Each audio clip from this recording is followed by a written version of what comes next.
അള്ളാഹുവിന്റെ 114 സൂറത്തുകളിൽ ചെറിയ 10 സൂറത്തുകൾ നിങ്ങൾ ജീവിതത്തിൽ എന്ന് മുറുകെ പിടിച്ചാൽ ഒരിടത്തും നിങ്ങൾ വീഴൂല, ഒരിടത്തും നിങ്ങൾ പരാജയപ്പെടൂല, ഒരിടത്തും നിങ്ങൾ സങ്കടപ്പെടേണ്ടി വരൂല എന്ന് അള്ളാഹിന്റെ റസൂല് പറഞ്ഞ അത്ഭുതകരമായ 10 ദുരന്തങ്ങളെ തടയുന്ന 10 സൂറത്തുകൾ ഏതൊക്കെയാണ്? ഒന്നാമത്തെ സൂറത്ത് സൂറത്തുൽ കൗസറാണ്. ബിസ്മില്ലാഹിർ റഹ്മാനിർ റഹീം. ഇന്നാ അഅ്തൈനാകൽ കൗസർ ഫസ്വല്ലി ലിറബ്ബിക വൻഹർ ഇന്ന ഷാനിയക ഹുവൽ അബ്തർ എന്ന് പറയുന്ന 3 ആയത്തുകളുടെ ചെറിയ സൂറത്ത്.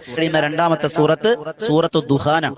സൂറത്തുൽ ദുഹാൻ മൂന്നാമത്തത് കേട്ടോളി. മൂന്നാമത്തെ നമ്മൾ എല്ലാവരും ഓതുന്ന ഖൽബുൽ ഖുർആൻ എന്ന് പറഞ്ഞ സൂറത്ത് ഏതാണ്? സൂറത്തു യാസീൻ അല്ലെ? ഖൽബുൽ ഖുർആനാണ് അല്ലെ? ആ സൂറത്തുൽ യാസീൻ നിങ്ങൾ പതിവാക്കിയാൽ അന്ത്യനാളിലെ ദാഹം ഉണ്ടാവില്ല.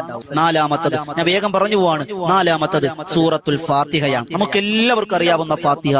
ആ ഫാത്തിഹ എന്താണ് ദുരന്തമെന്നറിയോ? ആ ഫാത്തിഹ നമ്മെ രക്ഷിക്കുന്ന ദുരന്തം എന്തിൽ നിന്നറിയോ? അള്ളാന്റെ കോപത്തിൽ നിന്ന് രക്ഷപ്പെടും. അഞ്ചാമത്തെ സൂറത്ത്